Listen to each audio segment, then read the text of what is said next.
Rooney's ball in. Ball's a good ball in as well. Oh, it's gone in! United lead! Veron's dummy, Giggs. And Giggs again! And 2-0.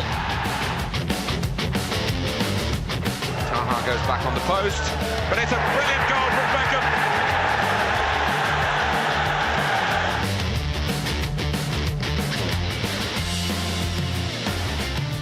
Good ball, Van Nistelrooy.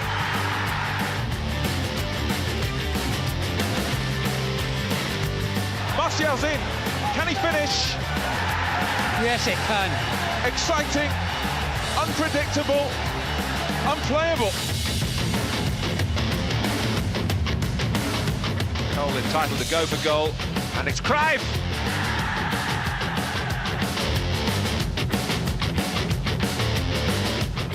Nani takes, and it comes, oh, it's in! On Sir Alex Ferguson's 1000th league game in charge of United, his side produce a trademark comeback.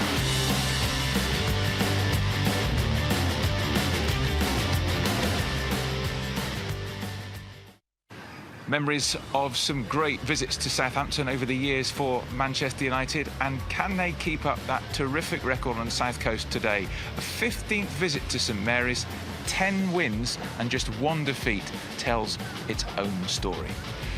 Well, good morning, everybody, and it's a lovely morning here on the South Coast. Welcome to St Mary's for this lunchtime kickoff. Southampton against Manchester United. Ben Thornley alongside me. And the thing is, Ben, it's a 2-week international break after this, and that will feel like a long time unless you get a good result here. Yeah, absolutely. The vultures will be circling, etc., etc. So it is important, and already at this stage, Stuart, 4 games in after today, it's a must-win game after the defeat to Crystal Palace last week. Started so promisingly with the win against Chelsea, and you know, I think the point at Wolves, people that were there and saw the game would think that United deserved all 3. But I think a point at Wolves, there won't be many teams going there. No. But then to come crashing down to earth like we did last week against Crystal Palace was desperately disappointing, and had shades of our, you know, final performances of the last couple of months of the season. And we don't want to go back to that. So it is a must-win game here this afternoon. All sorts of drama against Southampton last year. 2-2 here. If you remember that, United were dreadful and were 2 down on 20 minutes. Got it back to 2-2 at half-time. You thought they'd go on to win it, and nothing really happened in the second half. Mark Hughes was sacked after the game. Jose Mourinho was gone 2 weeks later. And then the teams met in March, and United won it late on 3-2. 2 great games. Are we going to see something similar today, or will it be a lot less open than those games were? I think it's going to be a little bit cagey. I mean, obviously, going back to last week, United will not want to be in a situation where they're coming back from being behind again. I think it's important that they get off to a quick start, and I think that if United score first, they will go on and win the game, no question. But they have to be wary of giving set pieces away. Yeah. They're a big side, and with James Ward-Prowse, they've got one of the best deliverers of a set piece in the division. Yeah, he's got a cracking free kick at Old Trafford last season. It's about time we won away from home as well, Ben. It's amazing to think our last away win was in Paris, that never-to-be-forgotten night in March, and here we are in the last day of August, and our fantastic travelling support will just be at that end. 3,000 or so of them have made the long trip. They deserve a victory, and we must do a little better away from home. Yeah, they are. They're incredibly loyal. Yeah. They are the best support. I mean, I know because I've been in amongst them as well. And it's a brilliant atmosphere, and they get right behind the team. And yeah, it would be great if we could, if the team could give them something to really shout about. And it's a long journey back home. Yeah. So you know, let's let them go back up the road with a victory under our belts. All right, well, let's hear now from a man who scored against Southampton for United at Old Trafford, the Dell, and here at St Mary's, the boss, Ole Gunnar Solskjaer. Ollie, can we just begin with the latest with Luke and Anthony? How are they doing? They're doing okay, but they won't be involved in this game. They'll need international break. Hopefully Anthony is ready for the Leicester game, and Luke maybe another week or 2 after that. So nothing too bad, and they'll just work on their recovery. Oh, they got slight injuries, and that they picked up in the game against Palace. And in one respect, it's a positive time to get it. It's because it's international break for them, and they won't miss too many games. plenty of stories about other players of yours as well. Alexis has moved to Inter, Yep. and then something with Chris Smalling perhaps moving. Can you update us on either of those players? Yeah, Alexis is signed for a year on loan with Inter Milan. We hope he's going to enjoy his time there, find himself in the team and scoring goals, get his form back. We know he's had a couple of injuries here and it didn't really work out for him, so we want him to go there and really find what Alexis is about. And Chris is on his way over, flying over to Rome this morning to do a medical and do all the final details. And what's the thinking behind letting Chris go over there? I mean, at the moment we got 6 centre backs, and it's just something that popped up towards the end here now, the last couple of days. And Chris fancied the chance to go over there. It's a new experience, new adventure. He'll come back better for it because it's a big club. It's a good league, and there's not too many English players that have been playing in Italy, so I think he'll enjoy it. Yeah, we wish him all the best for that. So, how's the squad shaping up for Southampton then overall? Yeah, we're still looking good. Training's been good this week. Good reaction to last game. Of course, it's always something that when you see the players coming back after a game, after they won or they've lost, you want to see the reaction. And it's been a positive one because they've been determined. Training's been good. We've played a few decent games with nice competitive edge to it. So what sort of a response are you looking for this weekend from your players then? As we say, we've always, when you lose a game, you want to bounce back and win the next one. That's a challenge for this team now because this is the first time we've lost since pre-season. How do we react to it? It's looking positive so far, and we've done that so many times at this club. And this is a new team, young team, and we need to learn to bounce back straight away. And what have you made of Southampton's start to the season? They had the first game against Burnley is one of them that you almost write off because the weather was so awful. The wind was just here. That ran the game. Then they had Liverpool at home, which was an even game. They could have had a draw, and they had a good win against Brighton. So it's a team with loads of energy, very direct. It makes it hard for us to settle down and play. And away from home, it's always tough. I see they got a couple of injuries as well, so I think we're in the same boat in that respect. And with that international break you mentioned upcoming, how important to get that good result so you go into that in a good frame of mind? Every game is a must-win game at this club. If you lose one, it's crisis. It's been crisis this week. Of course, we're just looking forward to making sure we do our jobs. The results you cannot control. As the Palace game, we did a good game, played a good game, created chances. And if you play that one 10 times again, you'll win it normally. But it's one of them things you cannot control. You cannot ever control the results of a game.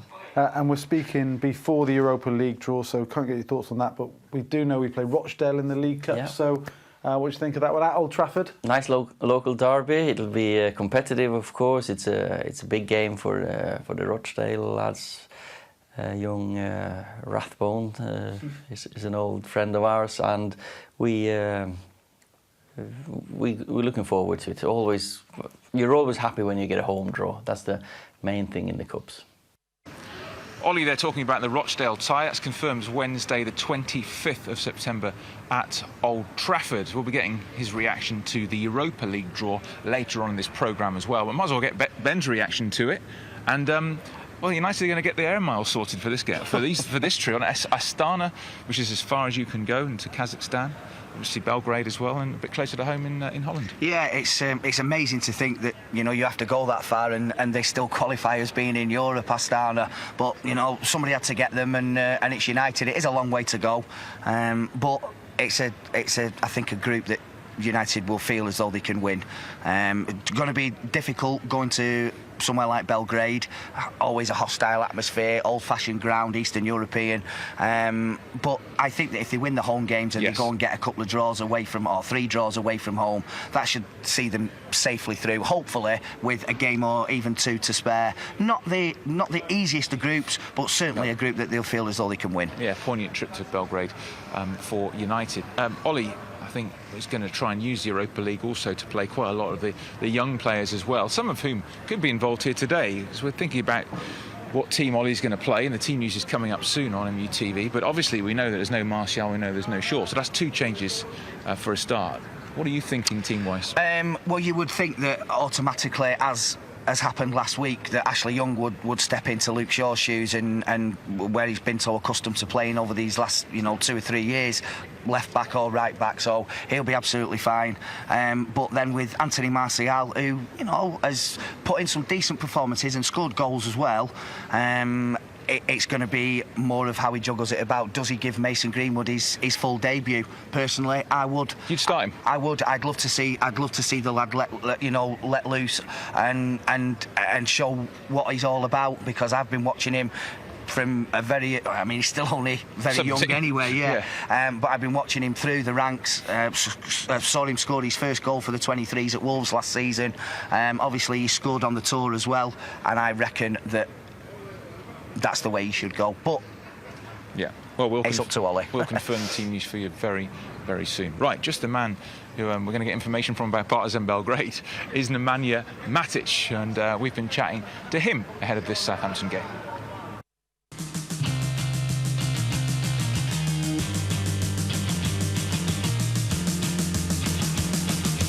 It's been a bit of a mixed start to this season. How do you evaluate the first 3 games? We start well against Chelsea, of course. We had a great game, but after that, last 2 games against Wolves and especially against Crystal Palace, we didn't play good enough to win. And we know we have to do better. We are training hard to improve, and as you know, we just start. And in the future games, we have to show that we are ready to compete for the trophies.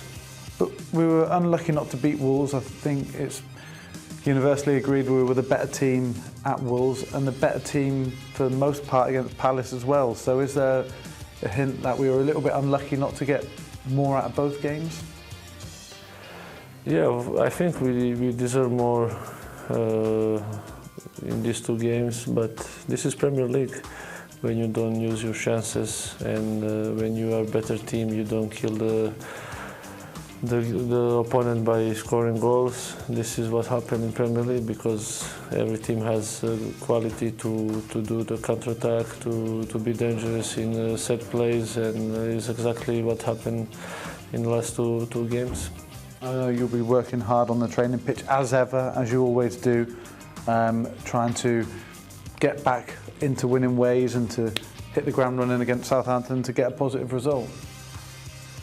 Yeah, of course, everyone is doing a good job in training.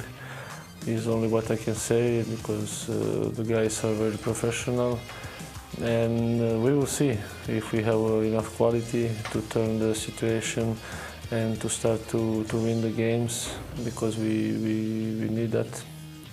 And particularly for yourself, who's not got some game time so far, but you can just do what you can and impress Ollie and the staff and force your way back into that team. Yeah, manager decided to put me on the bench, and I accept that as a professional, but of course I'm not happy and I want to play, and I'm very professional in training. I'm doing my best to convince him to put me on the pitch. I respect all his decisions, and I hope in the future I will show my quality, because I'm sure that I have, and yeah, I'm doing my best.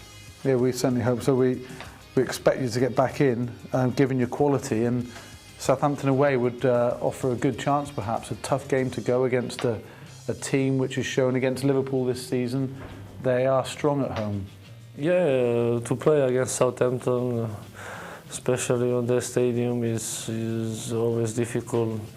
In last 5-6 years that I'm in Premier League, it was always hard to win there, and I expect the same game on Saturday. For sure, they're gonna look for their chance to score some goals, but we need to be ready. We need to be ready mentally. We need to know what we can expect there, and hopefully we can get 3 points. When it's a game just before the international break, it's never good to go into an international break off a bad result. So to get a good result and to come away, to go away when everybody goes away with their countries with a positive win would give a real good feel factor around the place. Of course. Then we have two weeks break for national team. Of course, it's always good to win before, because when you come back, then you have better atmosphere and less pressure is on the players, on everyone in the club. So, as you said, it's very important. Nemanja Matic now goes down as one of our most experienced players at 31. Hasn't been involved yet, although he's obviously been on the bench. But you get the impression as the season wears on, he will be involved. He's a very, very important player over the last couple of seasons. He certainly has been, yeah. And obviously with us being a little bit light on numbers and with a couple of injuries that we've now picked up, you never know that he might even come into the reckoning to start today. It will be no problem for him at all, even though he hasn't played as of yet. But we'll just have to see what Ole Gunnar's selection is. But if not today, he's certainly going to be used very, very soon, and he'll be important to us in the future. We'll find out that team selection very, very soon. It's going to be interesting, the rest of the Premier League fixtures this weekend. Let's just have a look at what you might see this weekend before the internationals get in our way. Obviously, I suppose the biggest game, apart from this one, is going to be the North London derby. Arsenal-Tottenham. Both teams, you're not totally sure what you're going to get from them. No, they both, as we did, had poor results last week. You know, the Arsenal went to Anfield and was convincingly beaten. Unexpectedly, Spurs lost at home to Newcastle, and they just, you know, didn't look the part at all last week.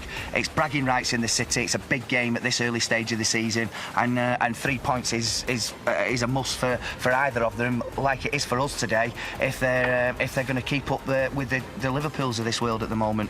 And Burnley, Liverpool, you can't see a problem there. And City at home, of course, I mean, you'd expect that just to be a case of how many, would you not? I would imagine that it's going to be, a case of how many with Manchester City. Liverpool came unstuck against Burnley, I think, the season before last, unexpectedly. And it is a tough place to go, but the way that they're performing at the moment, sadly, I can't see that being an issue this afternoon. Southampton, of course, today had a bad start, beaten here by Liverpool, who maybe they could easily have got a draw. Danny Ings missed a great chance.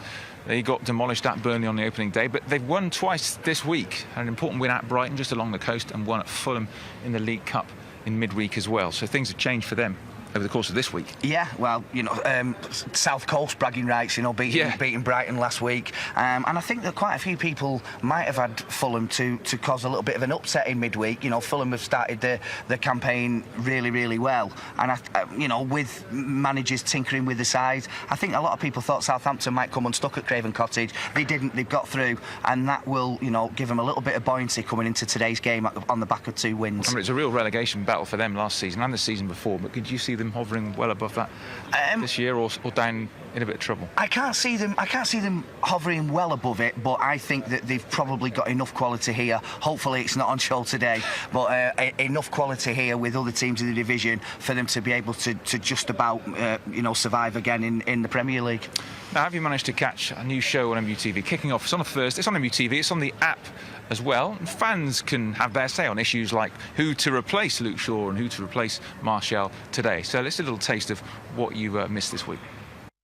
You may have noticed earlier, if you got the Manchester United notifications on from the app, you'll have received one that said that Luke Shaw and Anthony Martial will miss Saturday's trip to Southampton. So we'd like to know who you would bring in as cover for each. Jack, your 30 seconds starts right now. Listen, if you could, if you give me 50k, I'd get in there and give it me all. But being serious, you'd bring in, Solskjaer's talking about wanting the youngsters. I'd be bringing in the likes of Fosu Mensah and Chong to work together. But if you needed the experience, then you bring in someone like Young, just to bring the stability to the back four. Okay, didn't need his extra 5 seconds. He was happy with what he said. Okay, John, we're coming to you. 30 seconds starts now. Ole mentioned that he was going to rely on maybe perhaps using Angel Gomez in that left back role, which I think that sounds crazy. He's probably going to use Ashley Young, but I think it's also important that we look at our youth system. I think Brandon Williams right now has been starting with a flying start for the U23s, and I think relying on him, I think he's at 4 assists already, and he's a right-footed left back, and then I think relying on somebody like him, relying on that youth, I think it can provide good competition for Shaw in the long term, and letting him slide in right now shouldn't be the worst idea. With Daniel James in the front. That's time. That's time. You only focus on left backs. We've only got 50% of John's arguments. Okay, Tufty, we're coming to you. 30 seconds starts now. Well, Southampton's not an easy place to go. We've struggled there in recent years, but I think we've got to go with experience at the back of the left back position. I thought Ashley Young done all right when he come on at the weekend, provided some good crosses, got up and down the pitch. The debate comes from the forward, really, in Greenwood and the inexperience, or again, do we play maybe with Jesse Lingard pushed a little bit further up and Pereira coming in and sitting in behind him, threading them both? That's your time. Okay, Wes, 2 injuries, both on the same side of the pitch. How do you approach that? Simple. You bring Young in, straight swap for me, no problems there. You know, Youngie's been at this club for a long time. He knows what's expected. He's a captain last season, so when he comes in, he'll be absolutely fine. There'll be no problems there. Martial, a little bit different. Like they've talked about, they'll have to change a few things around. Obviously, selling Lukaku, and we're not sure where Sanchez is at. Nope. So that's where we're going to have to, like he just said, maybe move Lingard a bit higher, bring Pereira back in. We have still got the young lads. Does he play Greenwood? Yeah. You know, Greenwood doesn't necessarily have to play centre. You can put Rashford there, maybe Greenwood on one of the sides. So there's still a little bit of fidgeting you can do around. It's not ideal, but we still have the players there to do it. Okay. Jack, sounded like you were thinking the youthful path would be the way to go. Tell us why. Yeah. He's just going with what Solskjaer's trying to say he wants to implement when he's at United. He's all about the youth. So if he really is, then it's time to give them their chance to go and show us what they're about. And when you say that, are you putting them straight into the starting lineup, or are they people you're bringing onto the bench? So the defenders, so the replacement for Shaw, I'd probably bring them on the bench, put Young starting, but wingers, I don't see why you wouldn't give Gomez or Chong or someone the chance to start, because they've had the minutes previously. So. Okay, Tufty, what would you do with the attacking options without Anthony Martial? How would you create your team?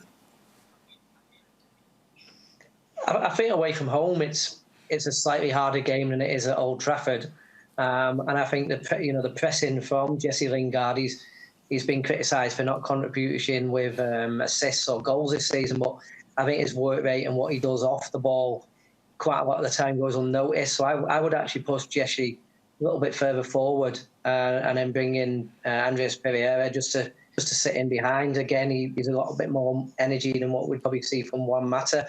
And I'd keep Greenwood on the bench for maybe the last 20, 25 minutes, probably along with Chong or Gomez on the bench as well, just to bring a little bit more of creativity and pace into the team for that final part of the game. Okay. I saw you nodding there, Wes. You agree with that? Listen, there's still options there, and I think, listen, if we didn't play young lads, I wouldn't have come in. Do you know what I mean? So there's got to be times when you've just got to trust him. You know, I do believe that, you know, you can't play him every game. You know, you take him out, you let him learn, you let him watch what the older lads are doing, the senior pros. But at the same time, if you've got them there and you think you're good enough and they're in the squad, you've got to bring them on. So, yeah, I mean, I trust the youth system, and I'm sure Ollie does too. OK, perfect. Right. You need to know that voting is closed, and I can reveal that the final person being kicked off before the final is Tufty. You surprised at that? No, it's just John's still in it. John's still in it. He's up for the double. I love it. Kicking off, you'll see it Thursday, MUTV or the app. If you want to get involved in that programme, mutv@manunited.co.uk. Do send us an email if you want to get involved. Team news on the way very, very soon for this big game down here at St Mary's. Although it's a strange statistic, when United have played Southampton, the home team has only won 3 of the last 15 meetings. So Southampton have done better at Old Trafford and we've done better down here.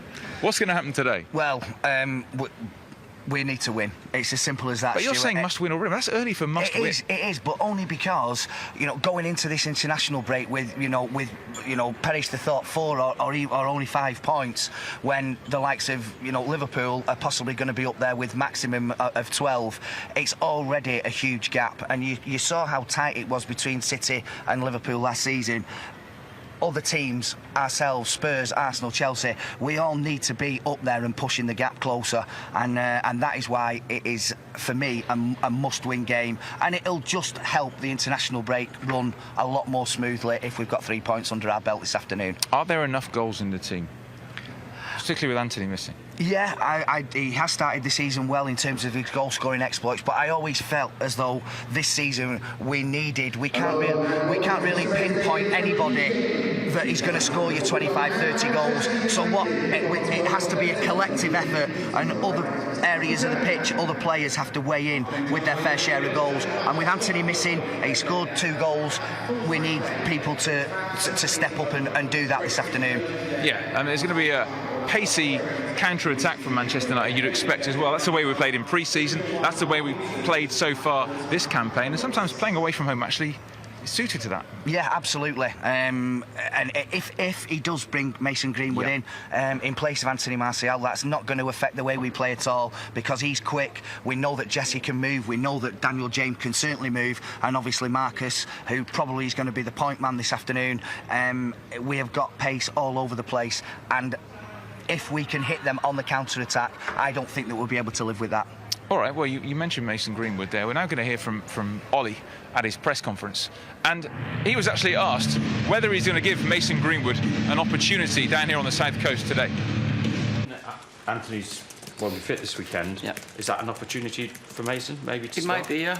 So we still got 1 day training today left. It's been a good week in training. It's been the last week that we could really give it a go and a real blast, because now after international breaks we've got midweek games all the way through.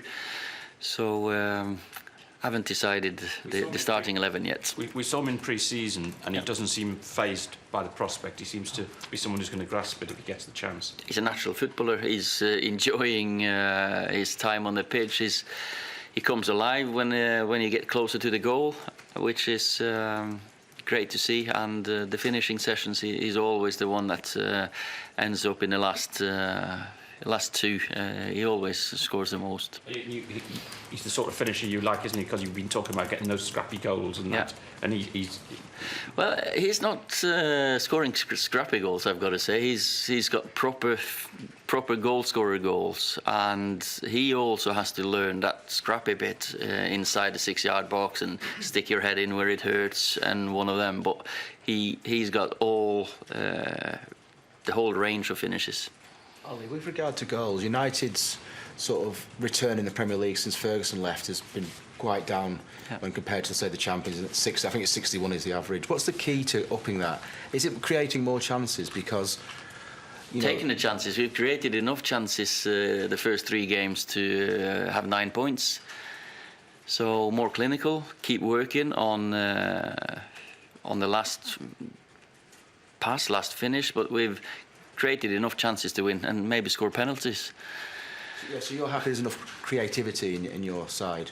Well, we've at the moment we're creating, but of course you're always looking for someone to improve us, and we did, and we were looking, and as I said just before, just when we got on the way back from tour, we were still looking for one replacement for Romelu if he went, and we're 1 down, to be fair, but we just didn't find the right one and didn't get the answer that we wanted. Ollie, it's been a positive start for Paul on the pitch this season. Yep. He's looked good. We've got an international break coming up. Yep. You know what usually happens on those breaks. He plays well and he wins games and he comes back. He's often asked about his future as well, and yep. sometimes hasn't said the most helpful things. Have you had a word with him about that going into this international break? Would you like him to not talk about his future? I've spoken to him about Southampton, and that's it. And after Southampton, then we can speak about his not break, but his 2 games with France. You'd expect him to not say anything about United, though. Well, he'll talk about United, he'll talk about his own future, Paul, but he'll focus on France and he'll focus on playing well for them. Yes, here in the tunnel at St Mary's with the confirmed Manchester United team news. 3 changes after the defeat to Crystal Palace. Obviously, a couple of them are enforced with Shaw and Martial injured and Jesse Lingard dropping down to the bench. So we expect it to look something like this. De Gea in goal, of course. The back 4, wan-bassaka, Lindelof, Maguire and Young you expect to play at left full back. And then the 2 in the centre of midfield, Pogba and McTominay. Ahead of them, Andres Pereira, Juan Mata and Dan James, with Marcus Rashford up front for Manchester United. Although it's very much a movable feast, of course, the front 4, but that's how we suspect they'll line up. On the bench, Romero, Jesse Lingard, Marcus Rocco, Mason Greenwood, Nemanja Matic, Axel Tuanzebe, and good to see young Taith Chong, who's been playing so well for the under-23s on the first team bench. Now, this is the Southampton lineup, and obviously they're going to be missing Redmond, who is a big miss for them. They're playing the slightly hipsterish formation of 4-2-2-2, which means Angus Gunn in goal, back 4 Cedric, who scored a screaming goal in this fixture last year, Bednarek, Vestergaard and Danzo. The 2 ahead of them, Romeu and Højbjerg. 2 ahead of them, slightly wider, Ward-Prowse and Boufal, who comes into the side today.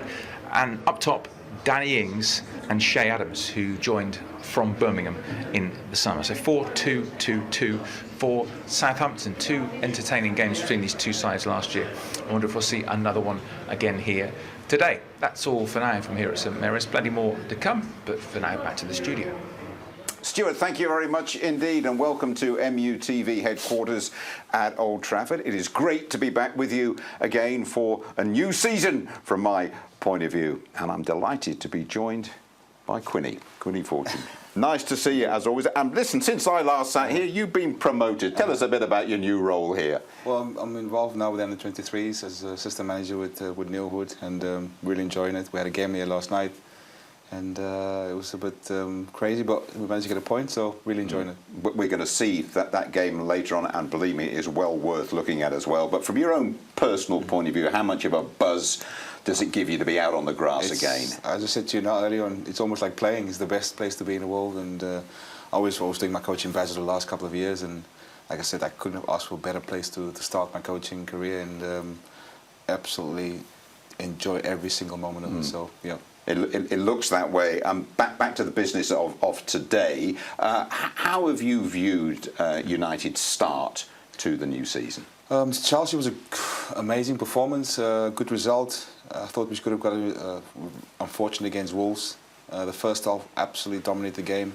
Second half allowed them to come back in, and then Crystal Palace, you walk away from that game thinking, how did they end up losing that? Because we missed a penalty, and we were in control of the game, and I think Palace as well probably drove away. I think it was from Old Trafford. How did we end up winning that game? Yeah. So you know the quality is there, the potential is there, and it's just now for the players to put it into practice. The atmosphere is great at the training ground. They've had a good pre-season. It's just now making sure we get over the line and getting the 3 points again, and getting that feeling we had since that we got from Chelsea. Down at St Mary's, Ben Thornley has been saying this is a must-win game for United. Do you see it in those terms as well? It's a must-win every game for United. Yeah, so this just just adds more to the pressure, and this won't be an easy place to go. I watched him last night, Southampton against when they played their last home game against Liverpool, and they'll make it very hard for us. They'll press high, and it will be high intensity game. But I keep saying, with the quality we have on the pitch and the players we have, the pace, we should come out and win this game, but it won't be easy. OK, let's just take a look at the team that Stuart has just given us from the tunnel at St Mary's on the south coast, and you give us your thoughts in a moment. Ashley Young, skipper. And he will be very aware that Mike Dean is refereeing as well, a man who handed out 100 red cards and has actually handed out a couple to Ashley in the past. Let's hope that's the last time we mention Mike Dean today. And I guess Juan Mata given that playmaking role in midfield, and of course Martial injured, and James and Pereira down the front. Although would those two be swapping a little bit? Well, you can expect them during the game to, like I just mentioned, swap sides, and Juan Mata playing that number 10 role, which I think is the best place for him. and you know what you're going to get from Paul Pogba and Scott McTominay. Ashley Young coming in, he's been there, played there so many times, and then the calmness and experience at the back in the likes of Maguire and Lindelof and young Aaron wan-bassaka, who's been outstanding, I think. I'd just like you to talk a bit more about wan-bassaka, called in by Gareth Southgate into the England squad, the full England squad, and one of the things, the points that he made was how well he's adjusted to this big step in his career. People don't realise it's a huge step from, obviously, don't disrespect the Crystal Palace to Old Trafford and to United, and the expectations to win every single game, and he's come in and has been brilliant since pre-season. His temperament, his football does the talking on the pitch. His defending, I haven't seen anyone gone past him yet. Let's hope we don't see anything today as well. Exactly, but going forward, I think he's improving. But as a defender, I want my defenders to defend first, and he does that excellent. And running across the bottom there, the substitutes, a couple of your under-23s, Greenwood and Chong. Great for them to be involved. They've sort of got to get used to not playing so much, haven't they? I know it's tough for them because you want them to be match fit and play with us every week, but look, they've got to be ready and when the boss needs them. So I hope Mason get a chance. Chong has scored 2 goals for us against Newcastle away, and he's in good form. So hopefully he can get on today and help the team win. Let's take a look at Southampton, hammered at Burnley on the opening day, losing at St Mary's to Liverpool as well, getting the show back on the road with a win at Brighton. They also won at Fulham in the week in the League Cup, but they're missing Nathan Redmond, their winger, player of the year, and Hassan Hootel, who we'll hear from, the coach, has made no secret that it's a huge loss to them. Oh, it's a big, because I watched them against, like I said, the highlights against Liverpool, where they played like a 3-5-2 system, and they keep changing it, which is good for some teams, but look, a big loss for them, because he definitely gives you that pace. But they've got some pace in Adams. Inks, you know, he'll keep at the ball. Ward-Prowse, he'll just be busy in the midfield, the likes of Romeo. They just sit there and make it difficult. And Bufal's the man you have to kind of keep quiet, because he's got that ability to beat people in a 1v1 situation. So I expect wan-bassaka to take care of him, but still they press high, and energy, a lot of energy in this team. But if we can deal with that, which we expect us to deal with it, because we play against teams like that every week. Just one other point to make about that team: the number 16 Ward-Prowse, an exceptional dead ball deliverer. We're going to have to watch out for him at free kicks. Oh yeah, we expect that. Well, now with Aaron Maguire coming in, he's been outstanding in terms of winning every single ball at the back there. So don't give free kicks away. Then try to avoid it. But if it does happen, just make sure you defend well.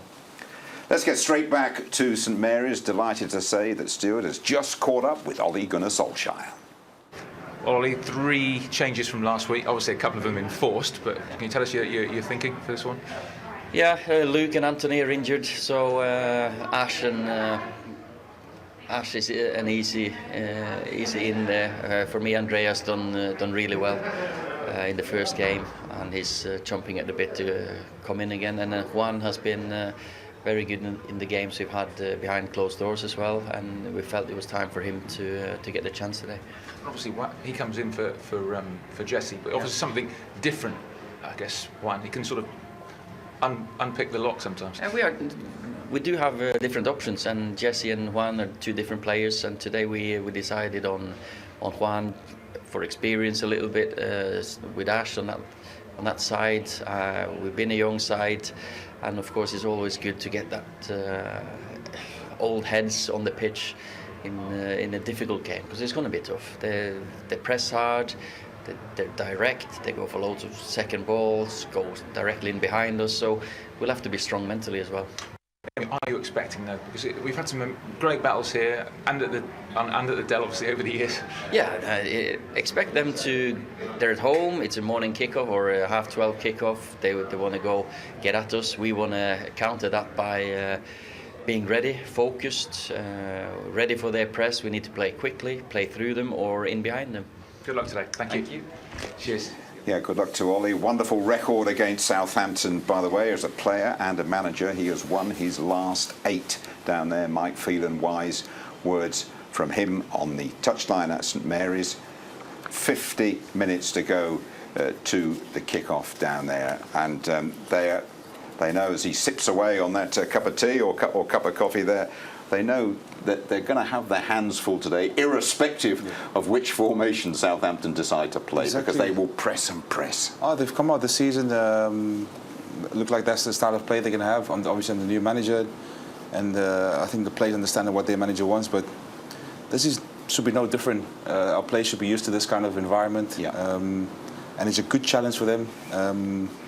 But I expect looks of we look at the front three. I mean, Pereira with his energy, Marcus with his amazing ability, and Daniel James with his pace. So we should be asking him all sorts of questions, and Juan with his creativity, Paul Pogba, McTominay. So there's enough in our team to hurt them, and in terms of defending, I expect us to deal with them. There's no point in beating about the bush, is there? We've got a bit of a travel sickness at the moment, haven't we? We haven't won away from home since that fantastic night at the Parc des Princes against PSG in March. Can you put your finger on the reasons for that? It's just so weird. I mean, I expected us to win the game against Wolves, especially the first of the way we dominated the game and kept so much possession, created so many chances. And if all of a sudden they get one chance and go back into the game, if we can have the same performance we did against Wolves for 90 minutes, easy said than done. Yeah. Then that would be amazing. But look, it's going to be tough, as we expect it to be.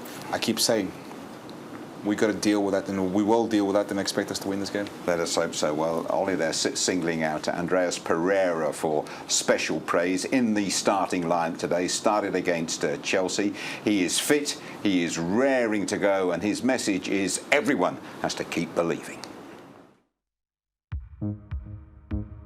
We played some really good football. We showed what we're about. We were, I think, a bit unlucky with the results, the second and the third game.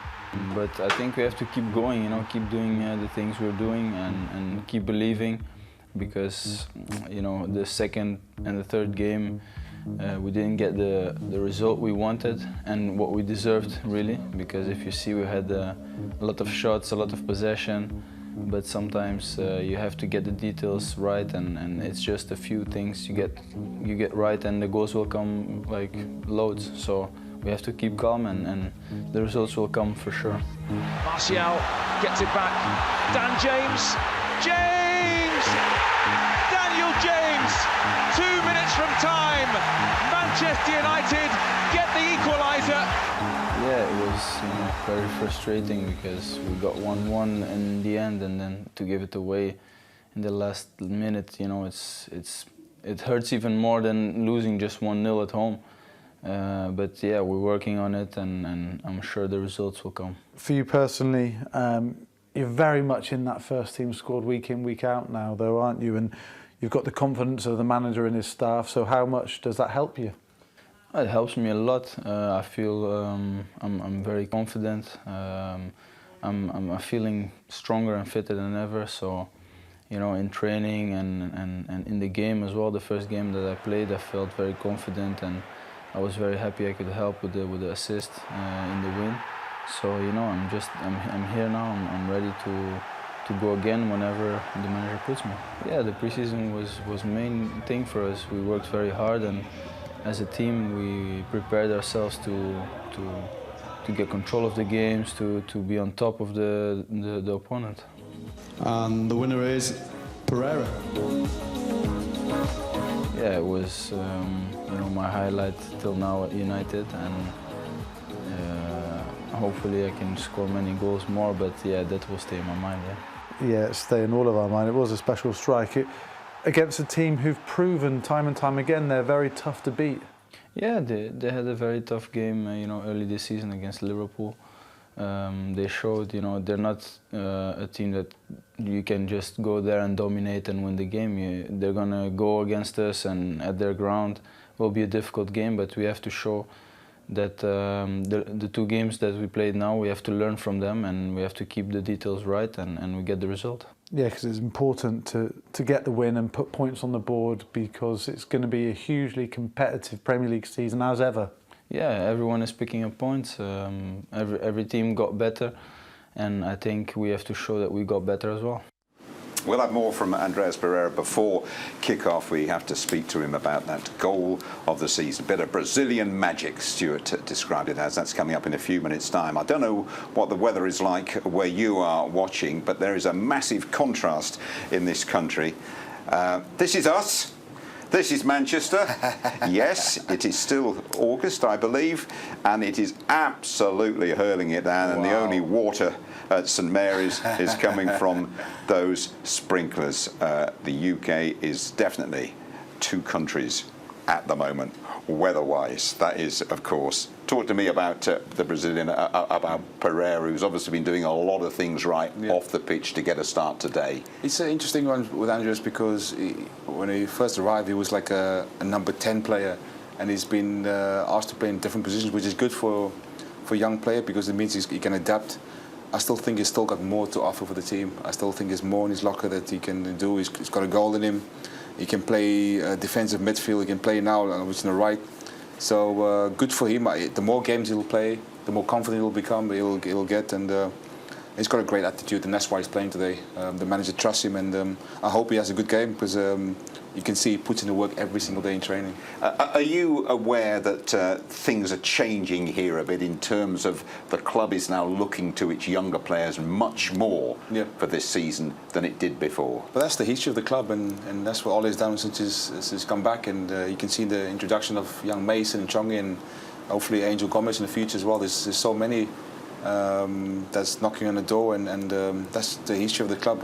If you're good enough, you're old enough. That's the words of Sir Matt Busby. So hopefully that will continue for many years to come. And it's good that the young players are getting a chance. And it shows that if they work hard and they got the right mentality, obviously the talent as well. But it takes a lot of hard work to be in that first team. So long may that continue. But you know, Quinny, again, Ollie made the point in his press conferences earlier this week. Fine, give the young players their chance, but they have to take it. They have to be hard. They have to be ruthless. We have to sort out those missed opportunities. 100%. They're always going to get compared to the groups of the class of '92. Yeah. That group of players that came through, they were setting the standards so high that any young player coming in the team now, you can't just come in because you're a local base player. You have to be outstanding. And when you get up, like you just mentioned, when you get opportunity, you got to take it. You got to be ruthless, not just in terms of your taking goals, clean sheets, in terms of defending as well. And yes, well, hopefully we can get that today. That would be lovely, wouldn't it? Yeah. That would be absolutely lovely. A fellow who will not want to United have a clean sheet is the 52-year-old Austrian Ralf Hasenhüttl. He came to St Mary's. I think the Saints only won 1 out of 10 Premier League matches and saved them last season. He's brought positivity to the club as well. This time round, though, what a run of early fixtures. Tough games have come the Saints' way. Your home games, they don't seem to get any easier. You start with Liverpool, you have Chelsea in a couple of weeks, you have Manchester United first, though. First of all, what's your thoughts on your home fixture list? Because the list hasn't done you many favours, has it, at the start of the season with these home games? Yeah, but you know that you have to play these clubs and these teams. So this side we played, I think, last season very well in Old Trafford. We had a very good game there. In the end we lost, but I think deserved more. Maybe we can turn the table now. We are building up a little bit more self-confidence after the last 2 games with 2 clean sheets and I think a better performance so far. And even if you have a few injuries now, we have good subs. They are really looking forward to play now, and it's for me, it's on to me to find the right balance, and then I'm sure that we have a squad on the pitch that can create problems for Man United. United haven't fired as yet with the results that they would have wanted. What are your emotions about playing them off the back of a defeat? I guess a dangerous animal to be coming here. Yeah, I think as Man United you have always pressure. It doesn't care if you win or lose the game before. So I expect the best possible team to play against us. They also have a few injury problems, I think, but finally still so much quality in the squad. So when they're coming here, we must have a very, very good performance from our side. And the last 2 games can help us to get with more self-confidence in the game, like we did against Liverpool. The fans see very clear that we have our limits, but we are a very hard-working club, and the focus on the young players and to implement a new philosophy in their minds, to make them better and to let them grow and the whole club grow. I think this is a way that is very healthy for this club and is something everybody can identify with. And this is exactly what you feel. Sure, it's all about winning games, and we will always try to win as much as possible. But I think not for every money we want to spend. So we are always looking for signings. They really make sense, and we made 3 ones in the summer transfer period. They were very good, I think, and helped us a lot. Musa is still, the crowd loves him, and Musa, as Kevin, is also in a good way. Shea showed in the preseason he can score, and didn't do it so far in the Premier League, but I'm sure that he will. And so I think these 3 guys, from this character, from his way they play football, and from their age, fit perfect to our philosophy. And in the end, it's about us to develop them as quick as possible. And if we do so, then I know that we have much fun with these guys. Maybe then they make a step to a bigger club than we are. But finally, I think the way we go is a very healthy one, and it can also be a successful one. There is a manager who knows exactly where his club stands in the game of football. But since he arrived, taking over from Mark Hughes, of course, he has raised the bar on the South Coast, hasn't he? And very few people are looking at them now and thinking, you know what, they're going to be in relegation trouble. They've got the look of a good mid-table side at least. It wasn't easy when he arrived, and it was thinking, hold on a minute, there's not much change since Mark Hughes left, but he's now able to kind of make his point, and players understand what he wants. He seemed to be more organised, and like I said, from the games I've watched, he play with so much intensity. And when he speaks about young players, some of the young players he's introduced, there's always, I think Southampton's always had a history of bringing some good, amazing academy, but today will be no different. They will be well organised, and he's done a great job there. So hopefully we can break that press, that high press, and the intensity play with, because once we deal with that, the quality will take over. Do you believe we have to play in a counter-attacking style this afternoon, that we're going to get pushed back when we have him on the break, as we did here so successfully against Chelsea? I think they will try to press us high. They know we want to play out from the back. And we play, well, we've got it in our ability to play counter-attack. I would like us to control the game more and not play counter-attackers, but if we have to at times, you have to adapt, and that's important in this team. And like I said, the experience and the quality we have in this team, I expect us to deal with that. It's what, 35 minutes to go to kick off. Not all that many of our boys are out there warming up. David De Gea, I believe, has been out doing his stuff down at St Mary's. David down there, ready to lead the team out, I would imagine, down there, and presumably still the captain down there at St Mary's from David, and or it will be Ashley Young, club captain. Absolutely right, well corrected. I would imagine that David deep down will be perhaps looking to make up for the winner here against Palace last weekend. It's unlike him, because he's been, you look at the last 6-7 years, he's been our best player.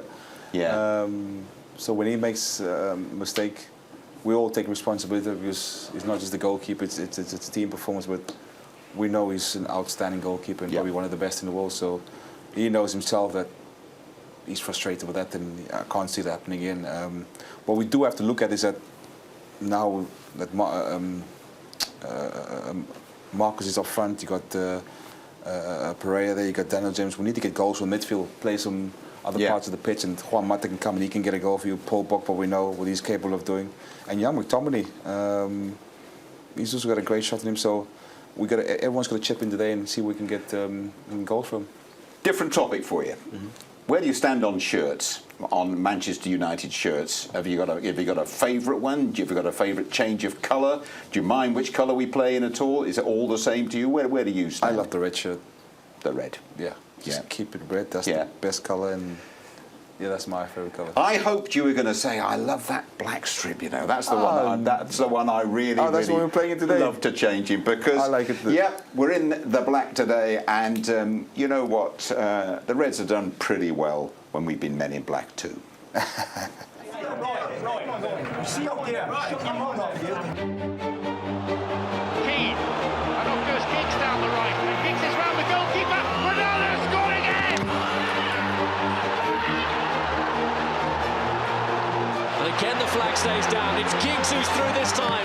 Giggs goes for it. And Fletcher's there on the follow-up. And Manchester United are in the lead. Owen, it's 3. And everything they hit ends up in the back of the net. And even by Manchester United United's standards, this is simply stunning. Cantona back helping on the edge of his own box. Sharp, Giggs, Cantona, he was on the edge of his own box a second ago, and now he's on the edge of the Sheffield United box, and he scored! Oh, superbly done!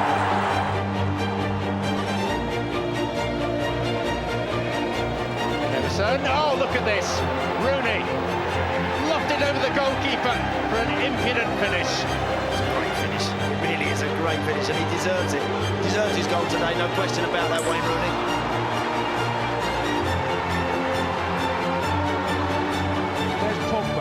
To Valencia, shooting chance, 1-0! The skipper slashes it home. Martial, Lingard! Oh, that's magnificent! Giggs has carried on with his run, chance here for Manchester United, still could be a goal, it is for Lee Sharp! Villanelle, Manchester United won, and Lee Sharp marks his return to the side with a goal.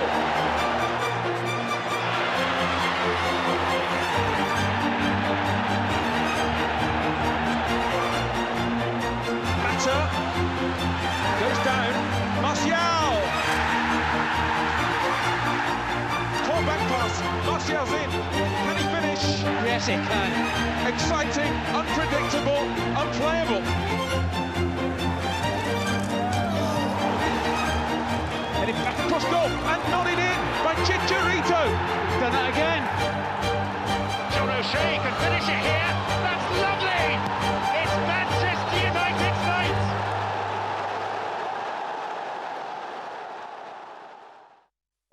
Manchester United. We rose from the street together, bringing never-ending belief. But don't let anyone tell you that the road to glory is easy. We've walked it longer and further than any others. That's why we know who we are. A team full of young blood, courage and ambition.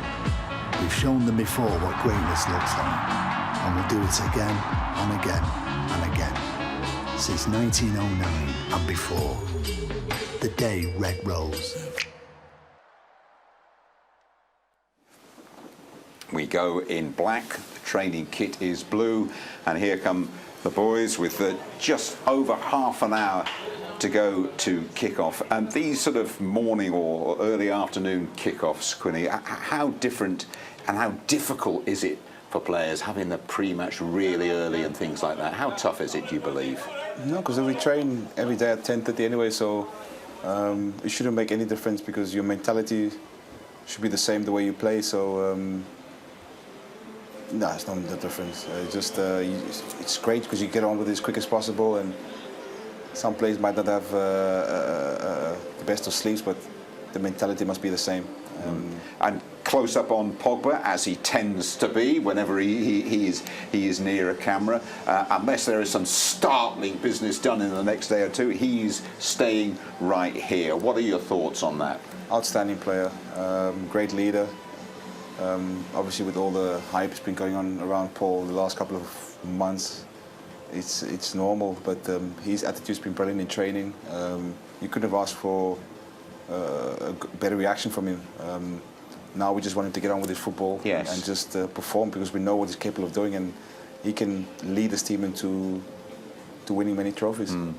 I think there's a big difference, and you would know this, between the Paul Pogba inside this football club and the perception that people have of him. It's strange because the media seem to show another Paul Pogba, but wherever you speak to at the training ground, you speak to Ole, you speak to all his teammates, the first thing that stands out is humility. Great guy, speaks to young players, got time for people, and then just someone who enjoy playing football for Manchester United. So I'm confused when I see some of the stuff being written about him, so I'm just don't pay too much attention to that. And we try to help him, we try to protect him, because he's still a young player. I know he's achieved so much in his career, but he's still a young player, and everyone's sensitive. So we're trying to help him and keep him positive and tell him to keep going, because once he's on his game, he can win us games. international break coming up after this, of course, and Ollie made the point to the media, off they all go. And it seems to be that when Paul goes with France, that stories crop up, and I don't know what this football club can do to stop that, if I'm honest. The most important is the boss there, Ollie and Paul. The communication between them, wherever anyone writes about him, you can't control that. This is what your mind, if you control your mindset and what it does on a football pitch, that's all you can do. All the other stuff is out of control. Big moment coming up for you now. We're going to show the under-23s. Oh my goodness. There we go. The under-23s here last night against West Ham United. An absolute thriller as well. Sylvie Ebanks-Blake and David Stowell, your commentators. Gomez. Ramazani. Gomez again. Still Gomez. It's a scorcher, and it has been coming. It's beautiful to watch, unless you're in the colours of West Ham United, who simply have no answer to Manchester United at the moment. Fantastic finish. We just touched on Gomez there. His fantastic trickery, his speed of thought, his quick feet. And for me, once he goes past the first defender there, I said goal.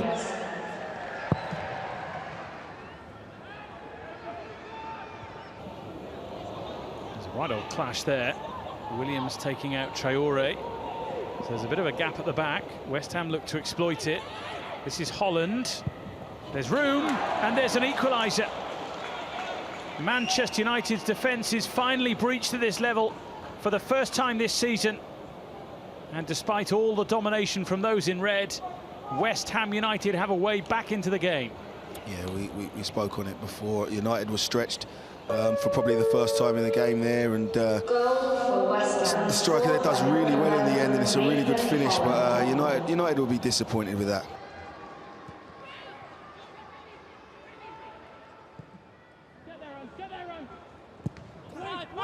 Oh, in from Johnson, and in for West Ham United. It's Anthony Scully, who came close in the first half, but has hit the mark in the second. And with 8 minutes to play, Manchester United have it all to do. It's one ball over, it's one ball wide, the next one across the box, and you've got to follow your man then, you've got to defend the lines. Galbraith. McGee. On for Traore. And now O'Connor. And Ramazani! It's a late goal. It's just what Manchester United do. Really good finish, really good bit of structured play, and a really good finish from Ramazani, great header. But we touched on it before, you don't give up at this football club until the final seconds of the game, and it just shows the character of this team, and the DNA of this football club is that you never give up. Yeah, it's a strange game. It's ended up quite an open game. Yeah, we had some great chances earlier on, and found ourselves behind after that. So I just said to the lads, the way they finished the game was a real positive. That's the spirit that we want to play for this club. And even 8 minutes left, we're still saying, keep going. There's a goal in this, and that's a real positive to take out. That never giving up and always going to that final whistle as they do at this club here. So yeah, it was a strange game. It was quite open. It was almost like a basketball game at times. Probably wanted better control of it. Some sloppy possession in there, gave the ball away too much, but you have to praise them for coming back at the end like that. Thank you, Neil. That's what this club does. The words of David Stowell, a late equaliser. Basketball game, was it? Yeah, it was. Well, speaking to Woody, we looked at our thoughts together, and we don't like it at times. But at times that happens in games, and you just have to go for it. And like I said, the positive outcome out there, we were 2-1 down. 8 minutes to go, you keep going. And this club is that mentality, that desire to not believe in defeat, and showed great character. We've not been in that position before, so it was a test for them, and they came up with some positives, but still, there's some more work to be done. It's a tough one, this, and I wouldn't ask you to name names. How many of that team do you think you could go, yeah, you push up to go to? There's a few that, because I'm probably biased because it's all our players, but there's a few in that team that we're hoping, and I mean, the goal Angel scored last night, he's training with the first team anyway. And yes. I just said to him before the game, he just keep working, and it's a matter of time before he gets his opportunity, but he's definitely ready. It was your words then that paid off for Angel Gomez with a fantastic goal. Have a little look at that. Give us your thoughts. He's amazing. Not just in terms of his ability. We know he's got amazing ability, but his attitude. Sometimes when one of the first team players come and play with under 23s, it might be a bit tough for them. But he loves it. He enjoys playing. He wants to play football. And he helps the other players. And like I said, his attitude, his ability we know is outstanding. But it's the attitude and the mentality will get you to the first team. And like I said, he's definitely ready. But this is a great finish. Again, there's a lot of natural ability in there with seeing the shape that's around him, the control. And the finish, there's a lot to work on there, isn't there? What Angel's added to his game now is goals. Before he was just creating, and he's such a unselfish player. He likes to create for other people, but he's adding goals to his game. He's getting stronger. He's quicker, and like I said, for me, the most important part about Angel is his mentality, and he's definitely got it. So I'm expecting him, hopefully, that's my opinion, to be the first team soon. How tall are you? I'm 5'11". 5'11".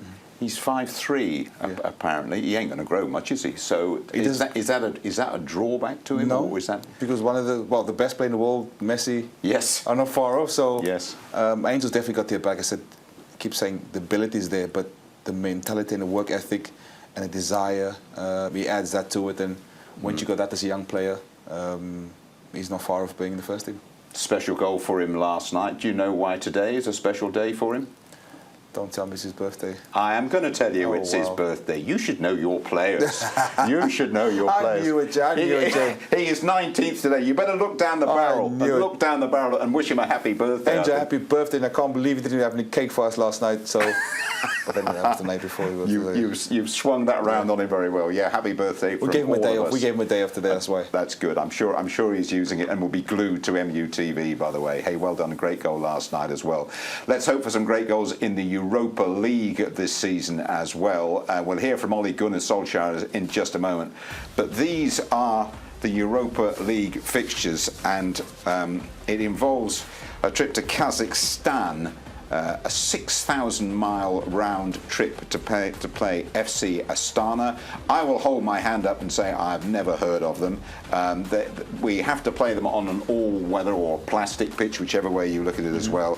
And it comes sandwiched between Sheffield United away and Aston Villa at home, and AZ Alkmaar and Partizan make up the group as well. We'll hear from you in a moment on it, Quinny, but let's first of all get the thoughts of Ole Gunnar Solskjaer.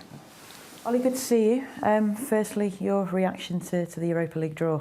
Interesting. It's a couple of new faces for us, and it's always you don't really know what you're gonna get in those. You could get short trips over just up to Scotland, or you can end up in Kazakhstan, as we did, which will be a new experience. I just spoke to Scott here now, who was there with Scotland. Of course, it's an AstroTurf pitch. Good pitch, so but the flights and the travel will be far. Yeah, it's a bit of a logistical sort of operation to sort out, isn't it? With given how far it is, the time difference. Yeah, we'll make the most of it. And I had a nice chat with Nemanja this morning about Partizan, because they beat my Molde last night, which I was watching that game, and. He was good old Zoran that we had here. I had him in the reserves, so that'll be a new experience for us as well. Last time we played him was in '66, apparently. So no, we'll have some tough games. And another one we've not played before, AZ Alkmaar. Sergio used to play for them. I went to watch Sergio there when he played for Alkmaar, when I was away with the reserves for a tournament, so scouted him, and. So we'll know exactly what we need to know when we get to these games. Of course, when we get the fixture list, then we'll have to sit down and think about the logistics. And what will your approach be for the competition this season? You mentioned some players will get some time to play, but obviously it's a competition we want to win. Yeah, we want to win this tournament. Of course we do. It's a competition that we know a lot about. We won it a few years back, and it can be a way into Champions League for next year. but it's also a way that we can see use the squad. We have to use the squad, and some youngsters will play these games. And European football, obviously, and being successful in Europe, synonymous with this club, isn't it? Yeah, of course. And let's just see when the games come, see where we're at, and we're looking forward to the games coming thick and fast now. There's not enough games in this period. Everyone's fit, everyone's raring to go, everyone's really chomping at the bit, and now in September, October, we'll see where we're at. Thanks to Ollie for doing that before we headed down to Southampton. It isn't the most glamorous draw, there's no point disguising that, but let's not forget the Europa League was our passport to the Champions League last season. And Ollie there saying as well that a lot of your under-23s might well be on the plane for one particular long trips. They're going to play a part in the Europa League. That'll be amazing for them, because that's why we prepare them and train them every day to when they get these opportunities, and hopefully play a big part in taking them. So a great experience. Yes, it's far, whatever, but with technology and transport we have today, and adjusting to time with the sports science, and it should be fine. The players will adapt, and I expect us to go over there and do well. And the time difference should not be a problem, because we've done trips to Australia and many places, and we adapt, so not a problem. Yeah, and won this in the relatively recent past as well, so we can knock that old playing on a Thursday affects the weekend firmly on the head, can't we? No, it shouldn't affect the players, because this is where we are at the moment. They've been in this competition, they've won it, so they know what to expect. And like Ollie mentioned there, we're in a competition to win every single competition, so it won't be no different. And we need a win today. Ben Thornley at St Mary's has described it as a must-win game, and he is now in the tunnel alongside Stuart. Yes, thanks, Jim. Back here in the tunnel at St Mary's with Ben Thornley. We've got the scene news now. Obviously, we were talking about it on the way to the ground. We were thinking what he might do. Now we know what he's going to do, but I suppose we're not 100% sure how the front four will be configured. But it's going to be quite a lively one, that's for sure. Yeah, it is. Obviously, with wan-bassaka coming into the team, you would expect him to play more of a central role. And is he going to play that as a point man by himself, or is he going to have two either side of him? We'll have to wait and see what formation they turn out when they get out there.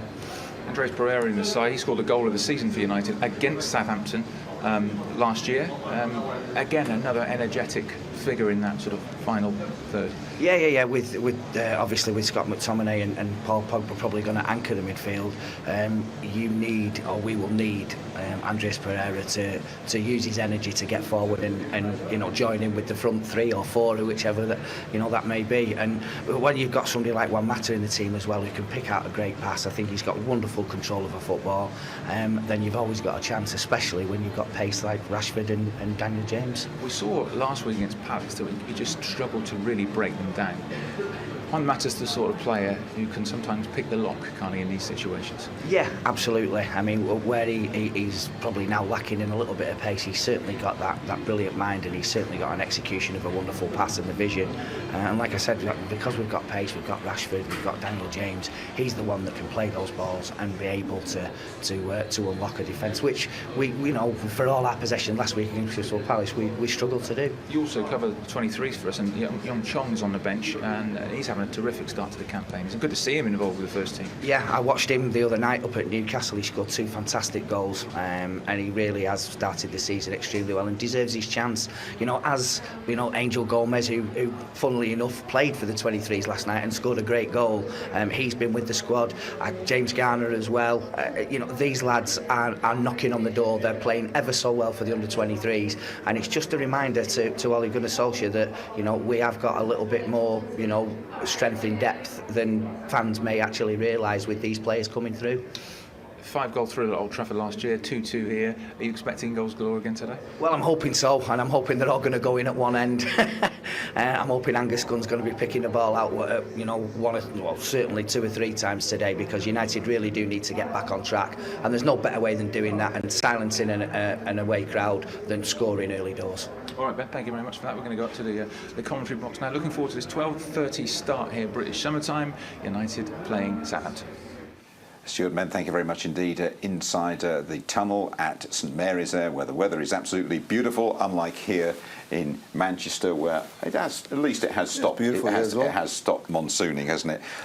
Ashley Young will lead the team out, the club captain. A bit of previous with the referee that we have mentioned there with Mike Dean. Yeah. That won't be in his mind now. Replacing Luke Shaw, who's denied a return to his old club, of course. What about Ashley's role at this football club right now? Very important. In terms of experience, he'll lead the team. Just an old head in the team that's going to kind of help the likes of Daniel James, who's playing in front of him.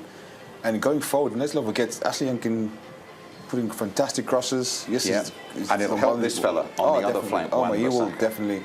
He doesn't need the help. He's improving, but playing alongside Lindelof, Maguire, and obviously Ashley Young, Paul Pogba in front of him, and McTominay. He will get better every game, every season. But in terms, like I said, I want my defender first to be a defender, and he's got that. It's now the other part of his game, putting in crosses, getting beyond the last third and creating for the front three or front four. But defending, you can't knock him. He's not a particularly extrovert or loud personality, is he? But he almost seems to me to view it as a personal insult if anybody goes past him. He's got that unbelievable ability to, even when people go past him, he still gets it, get back, and that's great to have as a player. So he's just, like I said, he'll learn getting in better positions. That doesn't have to happen when people go past him. So he'll read the game better, and like I said, going forward, he'll understand how we play at this club. You're just not about defending; it's about getting forward as well. But like I said, his defensive job is 100%, and now is the other part of his game, getting forward. You wouldn't fancy taking him on any sprints, would you? No. You're looking for overlaps from your fullback or midfield or something, but he's just so quick. It's unbelievable. Yeah. Well, in front of him, we reckon, will be Andreas Pereira, Brazilian, who scored the goal of the season last season against Southampton here at Old Trafford, and we didn't need too much nudging to remind him of it. It's a nice touch to Lukaku. Now United looking a real threat. Pereira goes for goal himself. Oh, what a strike! Brazilian brilliance. Andreas Pereira, top corner, Old Trafford, United level. The build-up to the goal itself, a fantastic forward move. And obviously Diogo played it perfectly into your path. When you were kind of approaching the goal with the ball, did you know that you were going to take the shot on there and then, or did you consider your options? Or when I received the ball, I saw Luke coming on my left, and but I remember at the time I practiced a day before, like I did some finishing from the same position, and I hit like 3 in the top corner, in the same corner. And when I just controlled it the second time, I knew I was going for it, so I had my mind on it, and I was like, I can't shoot too hard, I have to do the same shot as in training, and I used the defender as a guideline, and it went in perfectly. So that's something that you practice quite a lot on the training ground then, those long-range shots? Yeah, those long-range shots, and as well, you know, normal, any kind of shots and free kicks, I practice a lot on training. Yeah. Did Luke say anything to you after the goal, like say, why didn't you pass, or? No. But the manager and the assistant, they said it to me, you know, they were like, if you didn't score it, should have passed it. But yeah, lucky me, it went in. Did obviously your celebration was fantastic, really passionate, kind of in that corner in the Stretford end and near the tunnel. Did any of your teammates did they say anything to you at the time while you were celebrating? Yeah. I remember I got slapped by someone so hard on the back of my head, but I didn't even feel it. And they just told me, you know, to get up and get the winning goal, and because it was the 1-1. And yeah, I remember that time, but I think I got injured my neck after that from the slap that someone gave me. Yeah, I don't even know till today. I thought it was Marcos Rojo, but I think it was Rom as well. But yeah, Rom is gone now, so I can't do nothing. Do you often kind of think? I know that footballers tend to look ahead quite a lot and look at the future, but do you kind of think back to that goal quite often? Is that a special moment for you? Yeah, it was a special moment because, you know, I've been working a lot, you know, down my United career to play, to get into the first team, and then when this happens, it's it's a relief because it's like you work hard and things come out the way I wanted. It took longer than expected, but now I'm here and I'm going full for it.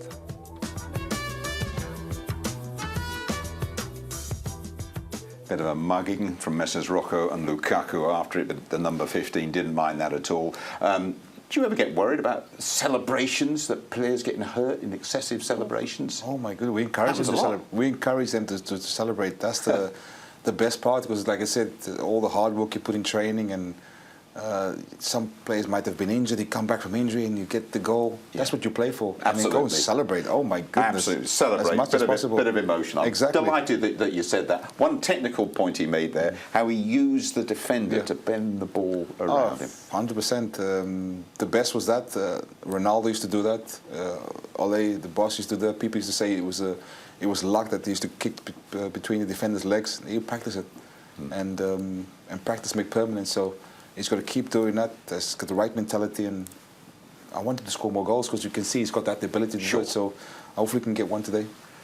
Well, let us hear from the boss now. A lot of new viewers joining us as kick-off approaches. The fellow who has picked Pereira to start today at St Mary's, Ole Gunnar Solskjaer. Ollie, 3 changes from last week. Obviously, a couple of them enforced, but can you tell us your thinking for this one? Yeah, Luke and Anthony are injured, so Ash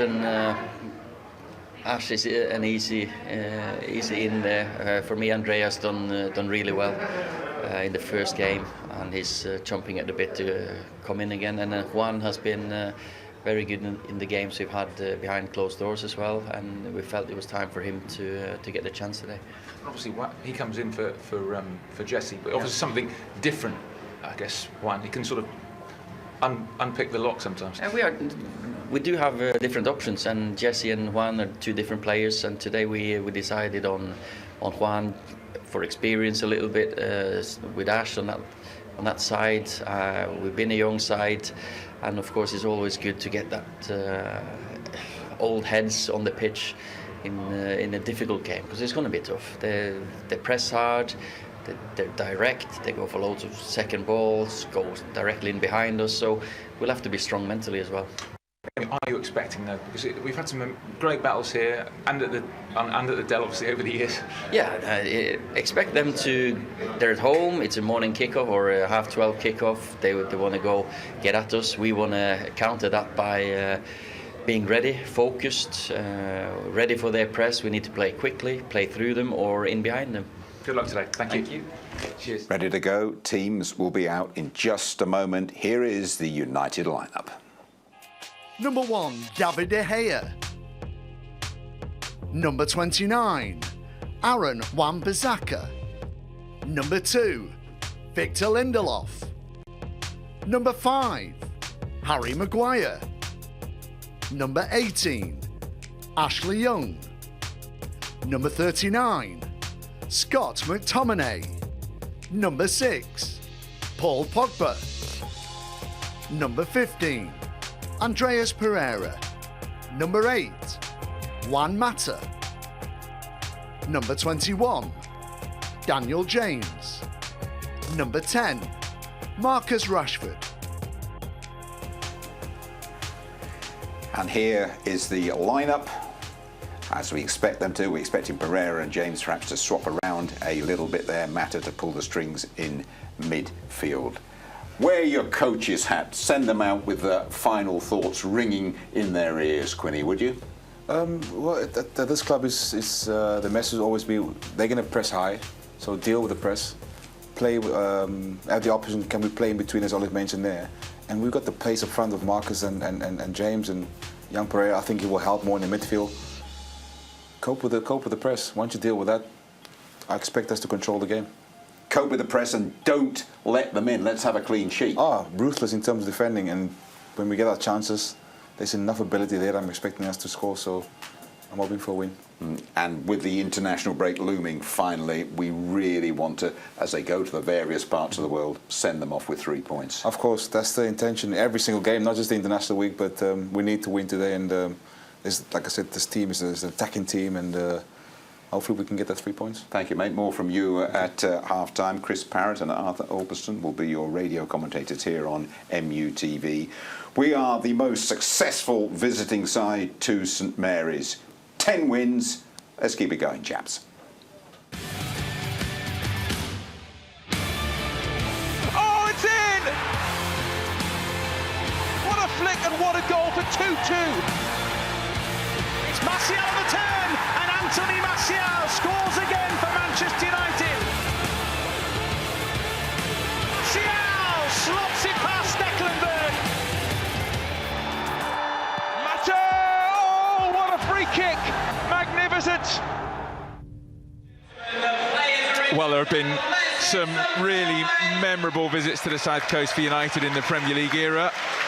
Their record here at St Mary's absolutely exceptional. Can they keep that up today? They're looking for a first away win, remarkably, since PSG in March. It's overdue. It certainly is, Stuart. It is overdue. It's been a really good start to the season in terms of Chelsea and Wolves. Obviously, last week, you know, least said, the better. But when you're going back to, you know, PSG in March, clean sheets as well, something that we haven't been able to achieve.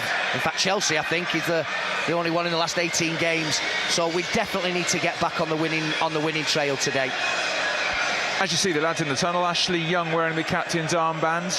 One of 3 changes today. Luke Shaw denied a return to his old club through injury, so Young comes in. And then Andreas Pereira, who got that goal of the season against Southampton at Old Trafford, in for the injured Martial. And of course, significantly, Jesse Lingard drops to the bench. Juan Mata, who's scored a couple of lovely goals actually in the past here at St Mary's, he gets the job of trying to unlock the Southampton defence.